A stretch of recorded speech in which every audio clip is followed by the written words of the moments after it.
మన భారతీయ సంస్కృతిలో ప్రతి పండుగ ఒక కథ చెబుతుంది, ఒక సందేశమిస్తుంది, ఒక జీవన మార్గాన్ని చూపిస్తుంది. హోలీ కూడా అలాంటిదే. హోలీ అంటే కేవలం రంగులు కాదు, నీళ్ల తుపాకులు కాదు, డాన్సులు కాదు. హోలీ అంటే ధర్మం అధర్మంపై గెలిచిన రోజు, భక్తి అహంకారాన్ని దహనం చేసిన రోజు. ఒకప్పుడు భూమిపై ఒక రాక్షస రాజు ఉన్నాడు.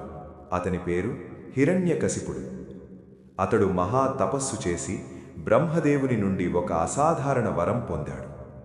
పగలు కాదు, రాత్రి కాదు, ఇంటి లోపల కాదు, బయట కాదు, భూమి మీద కాదు, ఆకాశంలో కాదు, మనిషి కాదు, జంతువు కాదు, అస్త్రం కాదు, శస్త్రం కాదు, అలా తన మరణాన్ని అసాధ్యం చేశాడు. ఆ వరంతో అతనిలో అహంకారం ఉప్పొంగింది. తనను దేవుడిగా పూజించాలని ప్రపంచానికి ఆజ్ఞాపించాడు. కాని అతని సొంత కుమారుడు అతనికి వ్యతిరేకంగా నిలబడ్డాడు. ఆ బాలుడి పేరు ప్రహ్లాదుడు. అతడు పరమభక్తుడు. ఎప్పుడూ ఓం నారాయణాయ నమః అంటూ విష్ణువును జపించేవాడు. హిరణ్యకశిపుడు కోపంతో ఉగ్రమయ్యాడు. పాముల గుహలో వేశాడు, పర్వతం మీద నుంచి తోశాడు, ఏనుగులతో తొక్కించాడు. కాని ప్రతిసారి ప్రహ్లాదుడు క్షేమంగా బయటపడ్డాడు. ఎందుకంటే భక్తి ముందు భయం నిలవదు. చివరికి హిరణ్యకశిపుడు తన సోదరిని పిలిచాడు, హోలిక. ఆమెకు అగ్నిలో కాలిపోని వరం ఉంది. ప్రహ్లాదుడిని ఒడిలో కూర్చోబెట్టి అగ్నిలోకి ప్రవేశించింది. అగ్ని మండింది, ఆకాశం ఎర్రగా మారింది, ప్రపంచం ఉలిక్కిపడింది. కాని అద్భుతం జరిగింది. అహంకారం దహనమయ్యింది, భక్తి రక్షించబడింది, హోలిక కాలిపోయింది, ప్రహ్లాదుడు క్షేమంగా బయటపడ్డాడు. అదే హోలికా దహనం, చెడుపై మంచికి వచ్చిన విజయానికి ప్రతీక. హిరణ్యకశిపుడు ఆగ్రహంతో అరచాడు, నీ విష్ణువు ఎక్కడ ఉన్నాడు? ప్రహ్లాదుడు ప్రశాంతంగా సమాధానమిచ్చాడు, అతడు ప్రతిచోటా ఉన్నాడు.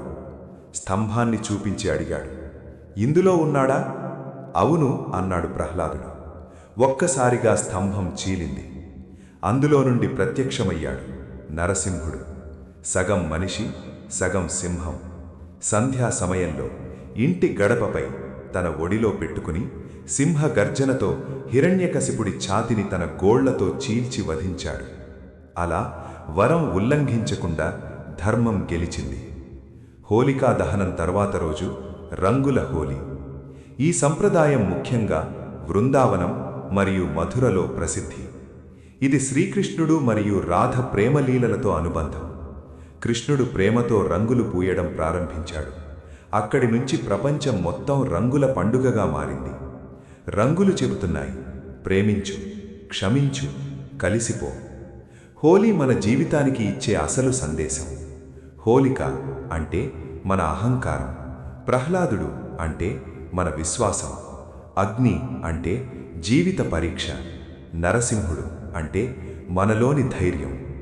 జీవితంలో ముందుగా అగ్ని పరీక్ష వస్తుంది, కానీ భక్తి ఉన్న చోట అహంకారం కాలిపోతుంది. అసలు హోలీ బయట కాదు, మన హృదయంలో జరగాలి. ఈ హోలీకి మీ లోపల ఉన్న ద్వేషాన్ని దహనం చేయండి.